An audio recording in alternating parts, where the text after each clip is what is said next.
Hello everyone, welcome to another edition of Daily Blues here on 100% Chelsea. All the latest it's not transfer news anymore, innit? I'm always saying that now. I'm too used to it. Latest news, rumours and discussion to do with Chelsea. And joining me today, no Louis, I'm afraid, guys, just Tony and Daniel. You can say hello, lads. Hello. And today, new topic on the agenda, and it's a tactical one. You know, recently, last 4 games, we know we haven't been up to it. We've been completely out of order. It's almost felt like we've been figured out. So I thought, as a discussion today, we should have a little discussion on whether things need to change tactically. You know, not just change the players and change, you know, who's going to sit on the bench and who's going to play, but change the system. Are we going to revert back to how we used to do things with a 4-3-3, sometimes even a 4-4-2 diamond? Or should we stick with the 4-2-3-1? Now, just a general idea. Tony, how are you feeling in terms of that? Do you think we should just stick with what we have now, or should we try how we used to play? Well, it was good enough to win us the league last year, wasn't it?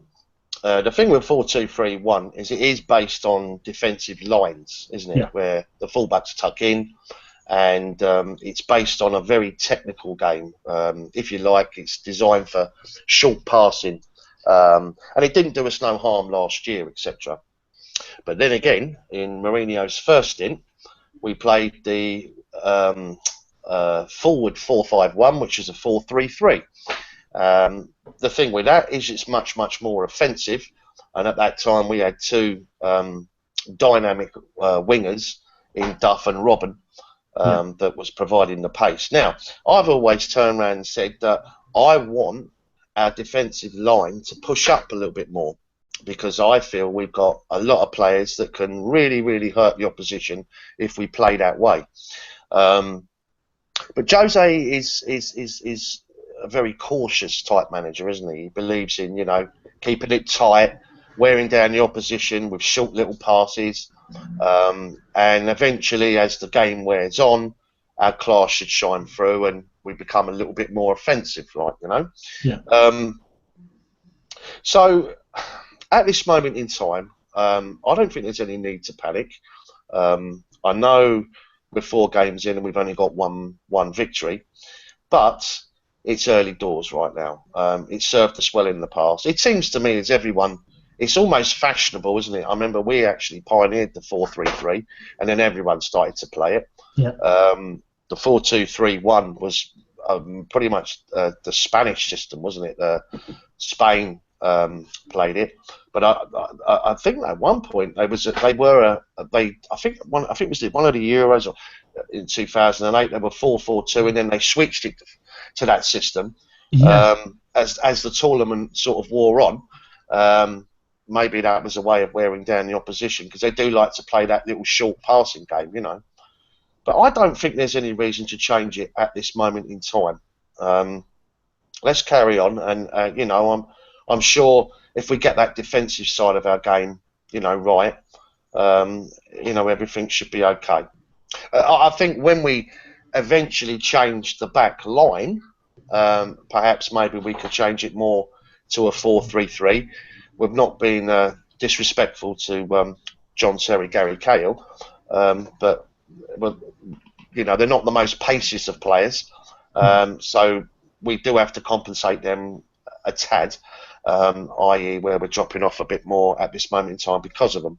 But I guess as and when they get replaced, perhaps we could tactically change it back to 4-3-3. Fair play. Dan, how you feeling? Do you reckon we should stick with our 4-2-3-1 or revert to a 4-3-3 or possibly a 4-4-2?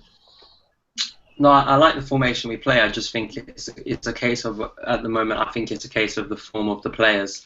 I think the way in which players like Fabregas are playing are very, and as well Matic, they're very key to what we do in terms of our formation. They're very central. I've been watching a bit of Spain tonight, and I think Fabregas, for me, naturally, I think, should for me be pushed forward. Now, of course, that means taking Oscar out of the team, but I think if you're going to play Fabregas, I've always said this, I think he needs to be pushed more forward because he has creative freedom then, and he doesn't have to worry about the defence as much. I think I will. In the last few days, I've really started to. I think Loftus-Cheek should start to play alongside Matic, and that's something I truly believe. I think it's his time now to play alongside Matic. I'd like to see it. I'd like to see what he could do alongside Matic, because I think can be good enough defensively. He's also got the legs to go box to box, and we've needed a box to box midfielder. So I think he can be that player. I like the formation we have. I mean, 4-3-3 and 4-2-3-1. I don't think there's a massive difference in it, in truth. I've seen us play it before. The only difference, I think actually 4-3-3 is more probably, usually when Jose uses it, it's away in big games and being a little bit more defensive. So he'll throw in like a Ramirez, for instance, and naturally you'll play a bit more central and things will be a lot more closed. So no, I like 4-2-3-1. I just think it comes down to the way in which our players are performing at the moment, and I still think it suits us best. Well, I mean, with a 4-3-3, it's a lot more direct, isn't it? And if we look at our midfield at the moment with a 4-2-3-1, that 2 and 3 consists of 2 defensive mids and then a number 10 and 2 wingers. But with a 4-3-3, the 2 wingers are practically alongside the striker, and you just have 3 midfielders. No one really going onto the side properly, or anyone really down in the middle. It's just, where would you fit? Like Matic will obviously be in the middle, and then on his left and right, can Fabregas do that? Can Ramirez do that? Can Oscar do it? Who can do it? Because it's not very central. Can you imagine Fabregas, for example, finding himself on the side of the pitch, which really isn't his area? Compared to before, it worked. I don't know about now. I think the difference between last season and the first 4 games of this season is the movement, and the fact that if you're going to play a 4-2-3-1 and you're going to have to compensate a slowish back line, the midfield has to be a lot more flexible. And what I'm trying to say is it almost has to do, it always got to do 2 jobs, but it's got to be on the ball totally. And I think we're getting found out. The thing with 4-3, if you go back to the time when we played 4-3-3, 4-4-2 was all the rage, wasn't it? When obviously we changed that, then everyone changed accordingly to compensate that. I quite like that system, to be fair, because when you haven't got the ball, you can almost tuck into a 4-5-1, and every time you got the ball, you can break with pace and 4-3-3 it. I think just at this moment in time, because of the way our defence line's set up, I think probably Jose tactically is thinking, do you know what, this is probably the right system to play, but of course the midfield have got to do their job and help out with the defence. And you are right, Fabregas I don't think he's doing his job, and he's getting found out. And obviously the back line's not been good, is it? So, you've got to use the space with 4-2-3-1, almost like wear down the opposition, that short little interchange in passing.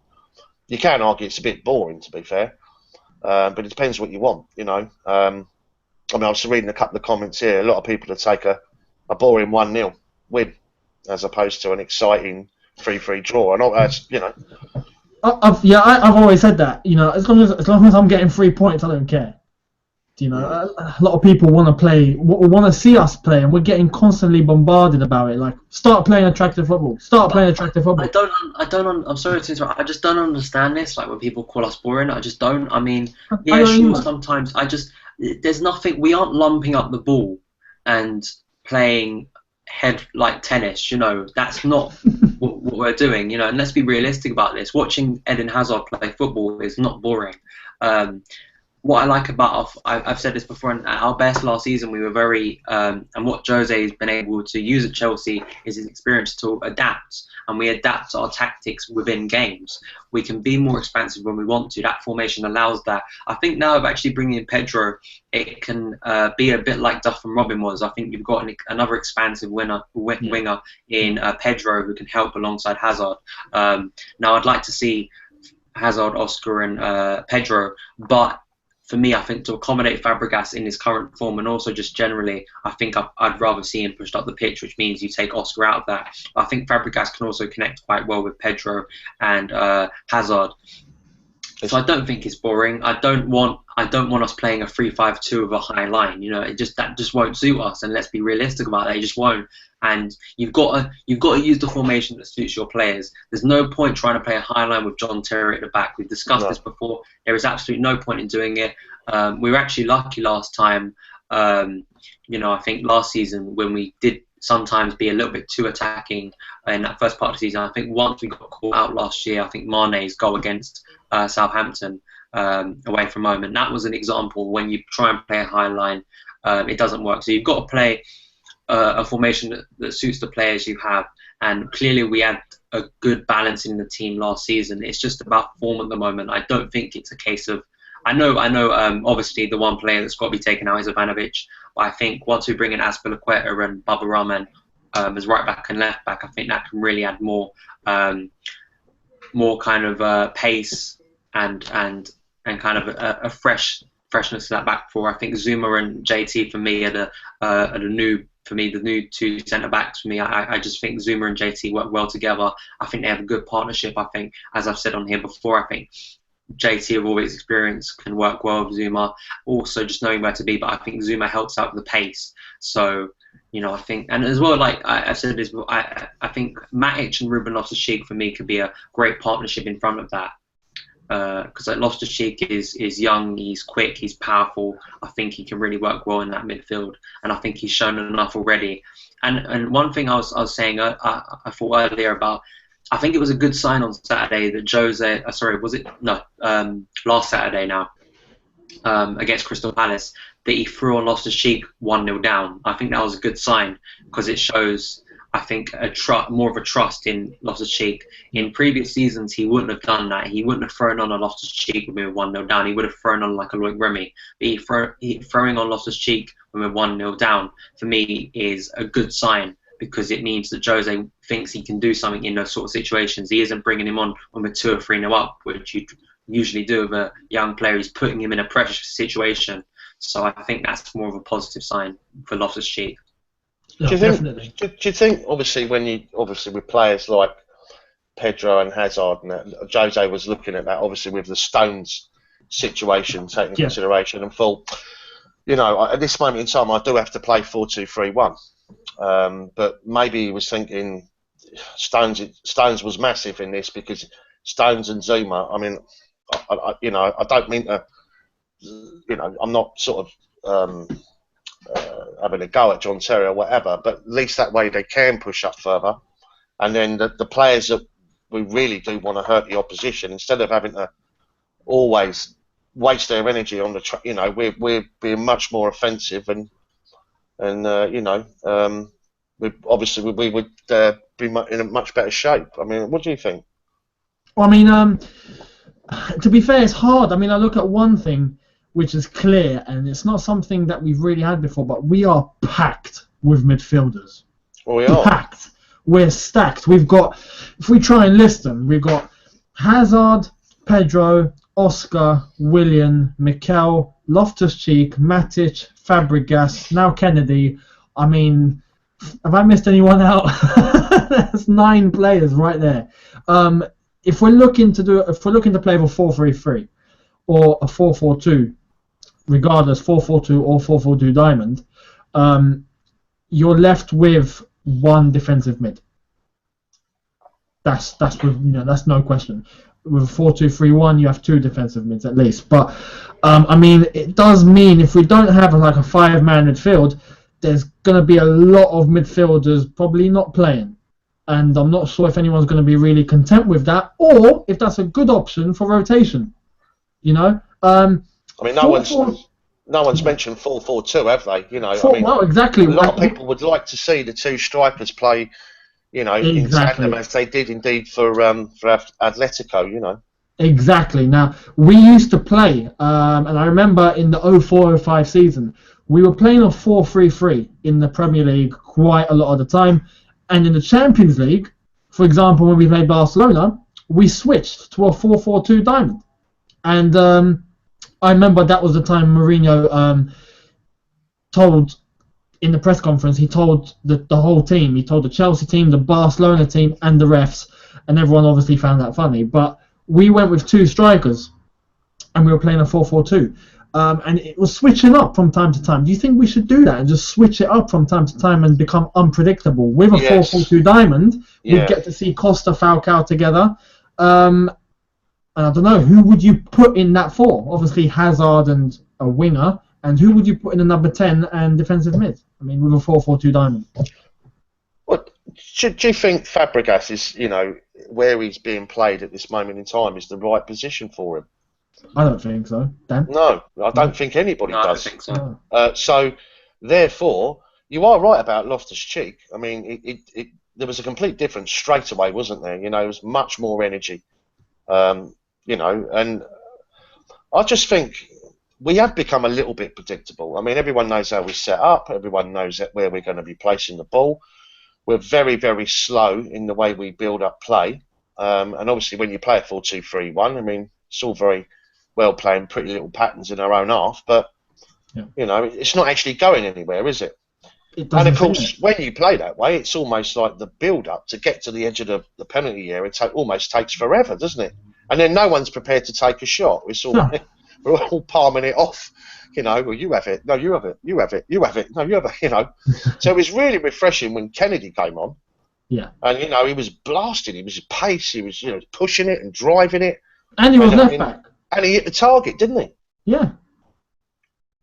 So I don't know. I do think we should mix it up a bit. Yeah, I do, because I do think we have become far too predictable. And maybe this is going to be one of them seasons where we might just have to compensate John Terry at the back a little bit and mix it accordingly.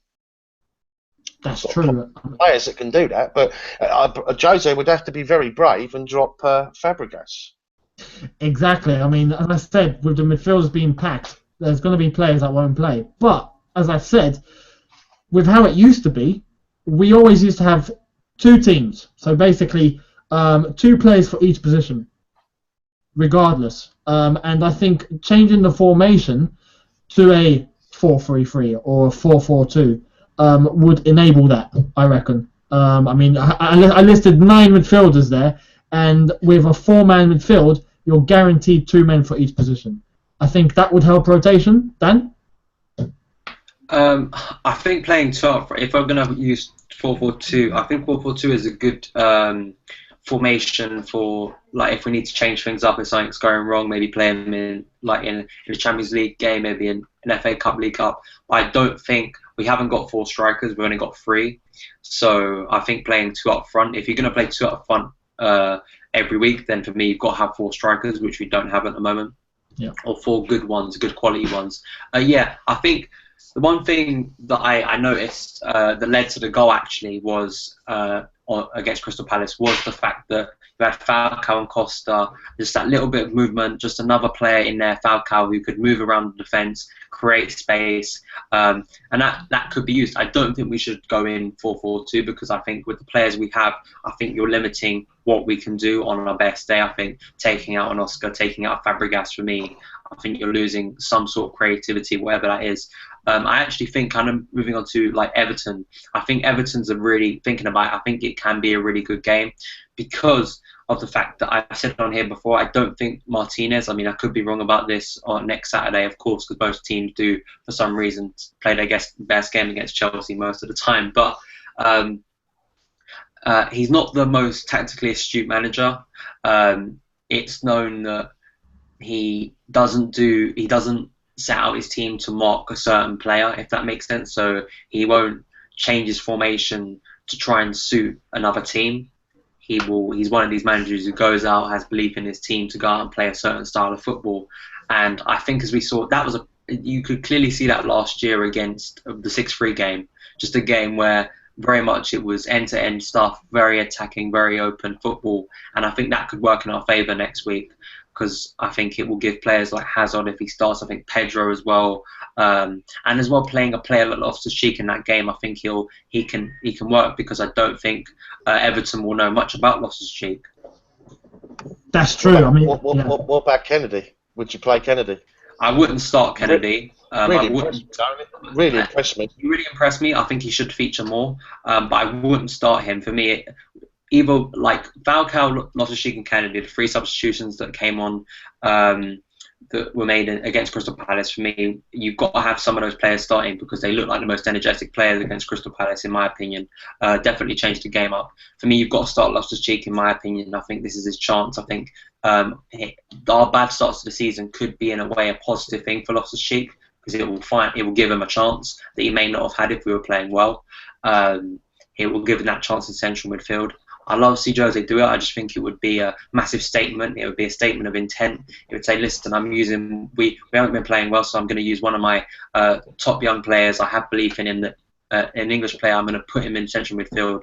I'm making a statement here. This player is a first team player for me. He is an important player. He isn't just someone who I bring on at stupid times that don't matter. I trust Loftus-Cheek to do the job, and I'd love to see Loftus-Cheek. Falcao would be another one maybe I'd start. Diego's not been exactly in best form recently. I don't think he had an amazing night for Spain tonight, so I'd maybe start Falcao as well, but probably not Kennedy because you're sacrificing either Hazard or Pedro, and would you really sacrifice one of those? I wouldn't personally. I know Hazard hasn't been on his best form, but I think, I just can't sacrifice a player like Hazard because he only needs against West Brom, we saw sparks of what he could do last season, linking up with Pedro. He clearly was key in that, and so I wouldn't drop Hazard or Pedro for Kennedy. But Kennedy, should feature more. I definitely do agree. It's difficult after an international break, though, isn't it? I mean, he gets very little time with the players, and he has to assess what sort of mileage they've travelled and how many minutes on the park they've had, for their respective countries, and of course their mental state, and obviously he's got to take into consideration how they played in the previous game, and he did say, didn't he, there was no room for sentiment no more. I will be making change. So, but it's very difficult to do that when you're not in control of anything. Those players have left him. He's only had a handful of players, isn't he, to work with. So. And then obviously we go into a massive game. Funny thing about 4-4-2, Eunice, England won the World Cup playing that system. And it's actually a formation. I know it's not used too often nowadays, but not anymore. Yeah. Jurgen Klopp, Dortmund, he loves 4-4-2. I mean, 4-4-2 used to be. And if you go to grassroots level, 4-4-2 is the formation. Like, there's no other way. It's 4-4-2. And it used to be the most common formation here in England, at least, till about, we can say, just under 10 years ago, where things really began to change. The 4-3-3s were tried out. The 3-man at the back was tried out, a 3-5-2. Little experimental formations were being carried out, and now 4-4-2 has become the formation that no one really wants to go and play, unless if you have to have two lines of four. If you're playing a massive team, if you're Stoke, for example, you're going to play a 4-4-2.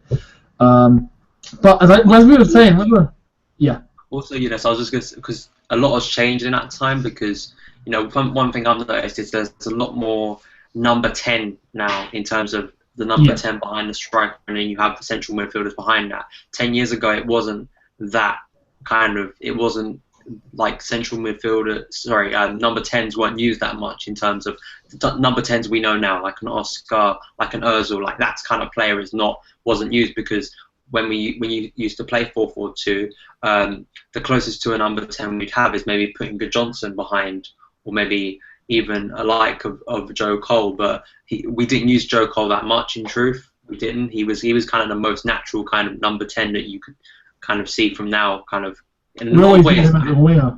Yeah. Yeah, he was more of a winger, so you wouldn't play him as we didn't play him as the number 10 now. So you'd have Lampard, Makelele, Robin, Duff on either side, and then you put Drogba and Good Johnson up front, and that was the formation. Now, the fact that there are more ways that of course the whole tiki-taka kind of style, the quick transition in football, because you want to use your wingers a lot more. Left wingers, although were key in our success in 2005, they've become even more important now.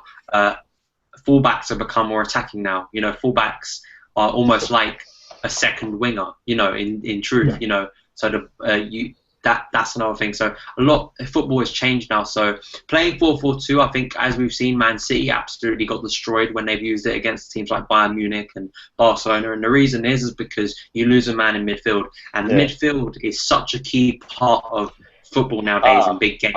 If you're a team that can keep the ball, you've got great possession of the ball, and you know, and obviously we're talking about the Barcelona games.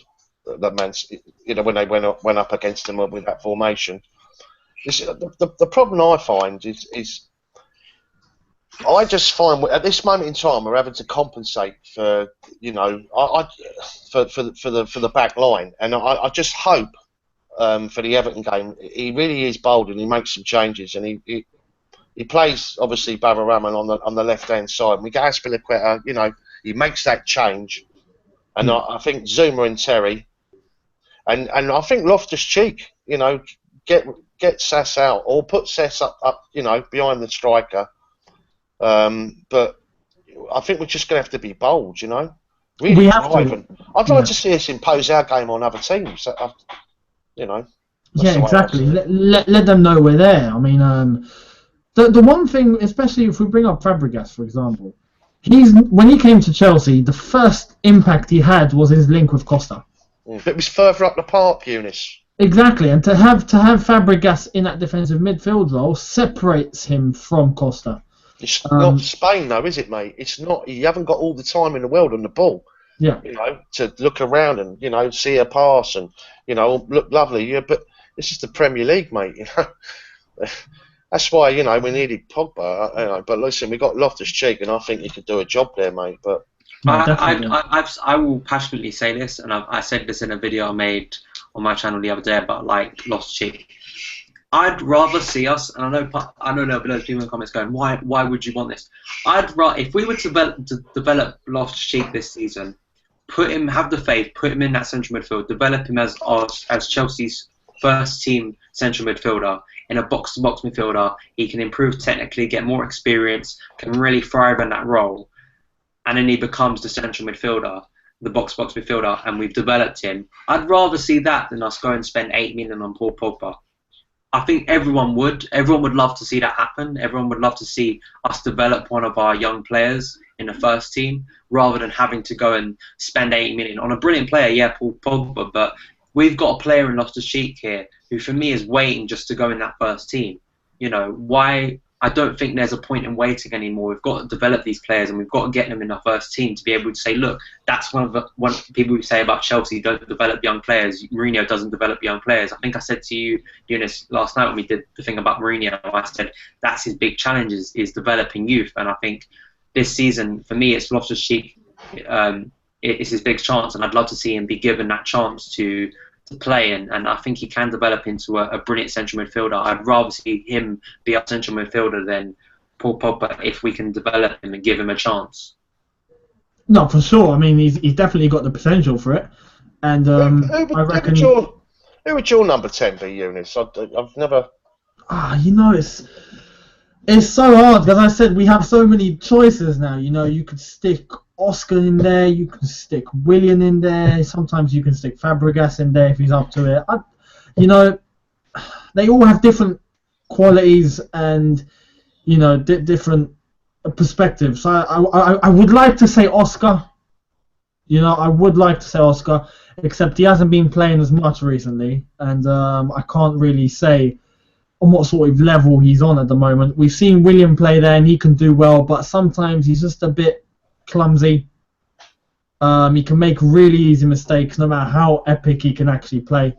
Fabregas, we're obviously talking, you know, that link with Costa and his distribution and his vision is second to none. But, you know, I don't know. I think deep down I've just got Oscar can honestly be that man if he, you know, if he becomes the player that we want him to become when we first signed him. I think he can be the ideal number 10. Would you drop Diego Costa? I would if he's not playing well, and that's what I said in my analysis after Crystal Palace for Everton. If we're left with one striker on the pitch, I would rather play Falcao at the moment, seeing as he's got a goal and his confidence is a bit booming. If Costa doesn't up his game, I would play Falcao. You know, but obviously Costa is our number one striker and will remain our number one striker, unless if he plummets to complete oblivion and it becomes, you know, Torres. But I don't see that happening. I see obviously Costa staying as a number one striker, but yeah, Falcao or even Remy should get a nod if Costa's not playing well. It's not about the name. You know, Eunice, I think a big sign of how poorly we've been playing was, I think, seeing Costa out on that wing, because he's not getting the good enough service at the moment from the midfield. Everyone blames Costa, and there isn't. I think he is fighting with the ref a bit too much. I love all of that, of course, that aggression that he shows. But when you see players, and it was Mourinho's first season back, you used to see Etu, Torres, and Bar do that a lot. Go out to the wing, all constantly at the wing, and that's when you know you're not getting the service you need. That's when you know you're in trouble, when strikers go out of the box where they're supposed to be and try and make something happen for themselves because they're not getting the service they need. Fabregas is not doing that. Fabregas has played quite well tonight for Spain.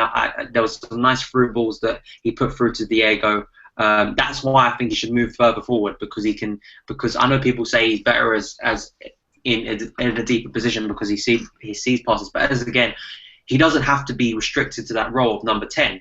You put him further up, but you have the two midfielders behind him.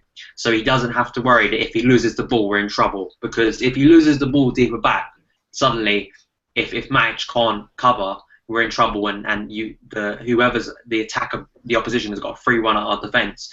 If he loses the ball, say, in a number 10 position where he's further up, maybe has misplaced the ball to Costa, you know, he's still got Loftus-Cheek, Matic, and the whole defence, you know, and you have Hazard and Pedro who can track back. You know, you're not in that sort of. Fabregas was brilliant for a large part of last season, though I think in games like Swansea at home, and the fourth game of last season, where we won 4-2 in the end. But for Swansea's first goal, I think it was quite clear to all of us that he couldn't.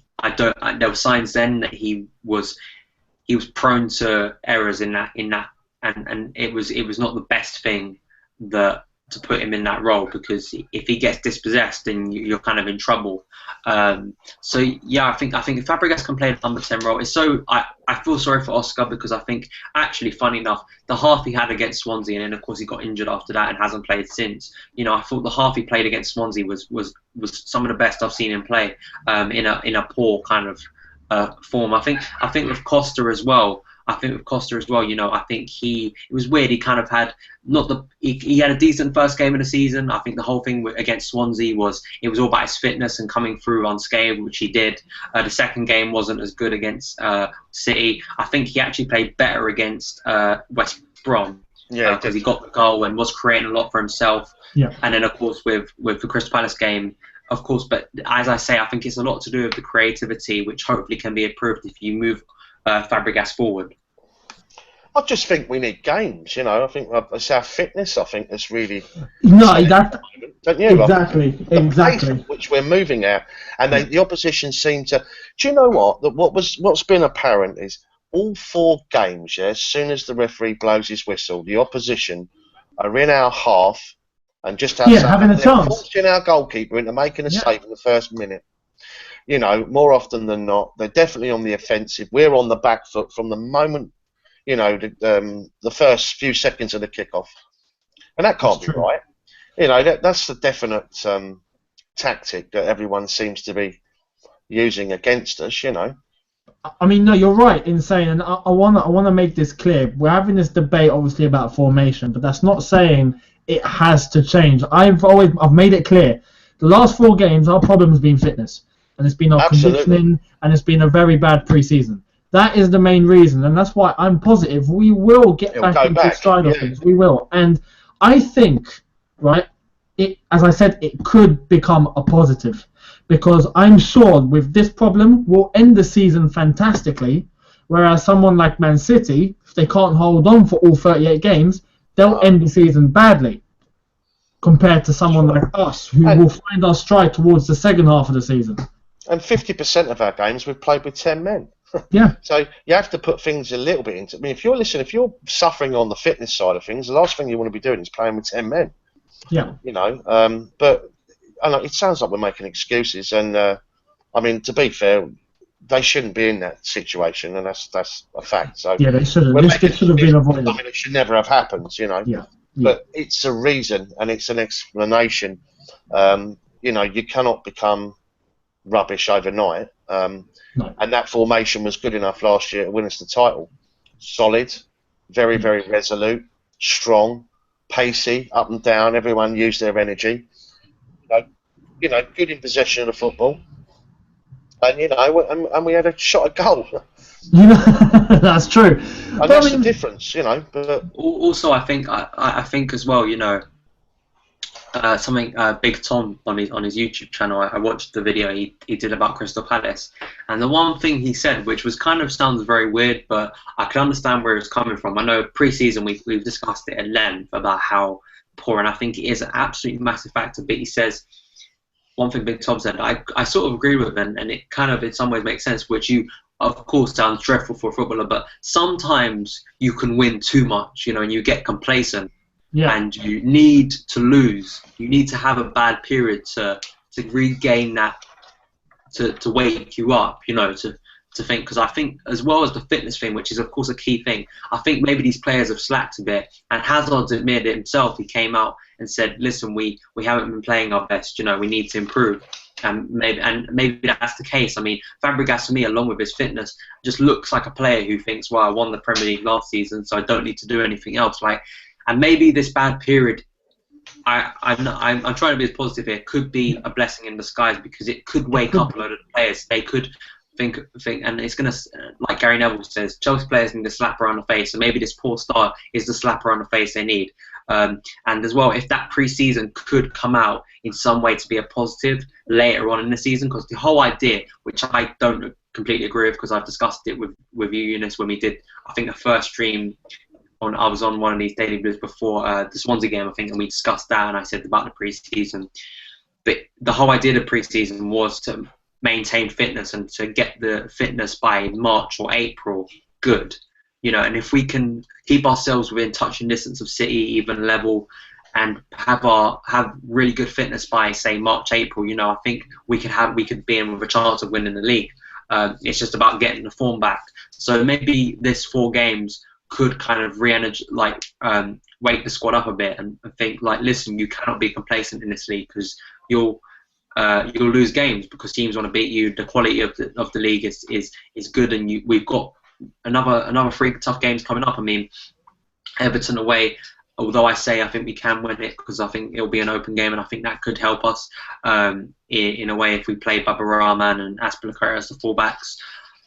Do you think, though, Dan, he's actually going to do it, though? I mean, I think he has to. I think it's gotten to a point. I mean, he's going down Wenger territory if he starts playing as Ivanovic again. You know, you're going down that territory if he does that again. You know, I think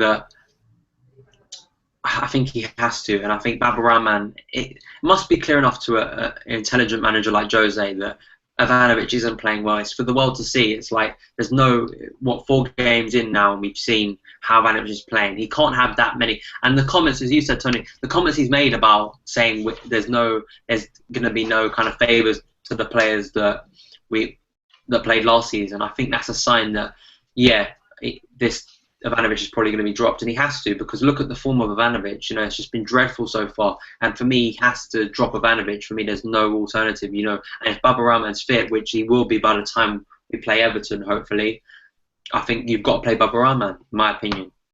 No, definitely. But I mean, are we in accordance then that obviously the problem is the fitness and the conditioning at the moment? It's not so much the tactics. We'd all stick with a 4-2-3-1 for now. Yes. Yeah. Yes, but the changes of personnel have to happen. Of course. I think as long as everybody's fit, you know, we'd like to see Baba Rahman start, wouldn't we? You know, and we need Ivanovic to be dropped.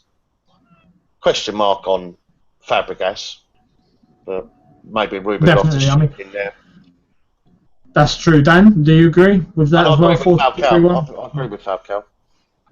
Yeah, I think we should. I think we should still stick with the 4-2-3-1. It's just certain positions. I think you change around the fullbacks, bring Zuma in, bring Loftus-Cheek in midfield, maybe push Fabregas up, and maybe bring in Falcao. I think those are the changes that could be made to help us and improve our chances against Everton.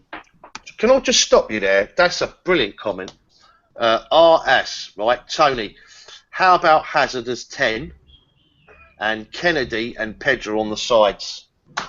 That could be a good shout, actually. What a shout. That is unbelievable. That is a good shout. Well done, mate. That is a fantastic shout. Delicious. But then you have to take out Fabregas and Oscar. Neither of them players. You know, if you're going to play Loftus-Cheek, but we don't know if Loftus-Cheek is going to be playing. So. No, well, definitely. Do you know what? The opposition would be absolutely fucked for starters. They'd go, what's he doing here? Hang on a minute. He's right on quick feet in the centre, threading balls through. Pedro and Kennedy with absolute blistering pace. Yeah. Fantastic shout. That is absolutely fantastic shout. No, that is a good shout, and I do agree with that. That is a good shout. But obviously, the international break is obviously going on at the moment. Everton next weekend. Fingers crossed, we'll all be recharged, ready to just pump everything into the game for Everton, and we just get a win. That's the most important thing. But obviously, for today, that's Daily Blues. I am afraid. But based on your comments yesterday, I did ask you how long do you guys want Daily Blues for? All of your comments seem to be ranging between the 30-minute, hour and a half mark. So I think just someone said all day, didn't they? Someone here, I think two people said all day. So what we'll do, I think at the moment the best thing to do to just make it on average is to range it between 45 and an hour, and just around there. So hopefully that's all good. Please let us know if that's okay. News is that Tony has a new YouTube channel. So do follow these guys on both platforms now. Follow Tony on Twitter at Tony100% Chelsea and his YouTube channel, Chelsea SW6. Am I correct? Yeah, that's right. I mean, I've got no content up yet. No, not yet, but he will. I'm in the process of starting it up. You know, I mean, obviously you've got one independently, haven't you? And and so is obviously young Daniel there. Yeah. But yeah, anyone that want to check me out, listen, I'm please subscribe even though I've got no content up, but there will be some stuff up there. He will do. You'll see the personal side of Tony. Well, it said Chelsea SW6 is the name of it, obviously on YouTube, and also there's a Twitter page, Chelsea SW6 at Chelsea SW6 443. And Chelsea SW6 on Facebook. So awesome. I'll send some links up on my Twitter page as well on the 100%. But obviously I'll be still doing stuff with 100% because we're all part of the of course. We're part of the family, aren't we? Of course. The family. And obviously Dan as well, at Son of Chelsea, and his YouTube, Son of Chelsea. Follow 100% Chelsea in the description below. All the links are in the description below. He mentioned my channel as well, Eunice HH. If you haven't checked it out already, do check it out. Glad to see all of you watching another video of mine. Yeah, a bit of that. It's where I started. So it's still going on. Do check it out there. And as I said, leave all your comments in the comment section below after this goes off the air. Subscribe to 100% Chelsea if you're new. And all of us will see you tomorrow for another discussion, a new topic. Bring on more. Yeah. Can I just say one little shout out there, Zachariah Abdullah. Cheers, buddy. Nice one. I've seen your comments. Thank you very much. There we are. Tomorrow also we'll get to your comments a lot more. I think tomorrow we'll dedicate probably half the show on your comments. So get your comments to the ready, get your questions ready, and tomorrow we will answer them. So there we are. Thank you guys for watching. Take care. See you tomorrow. And you guys can sign off. See ya. Cheers. Bye.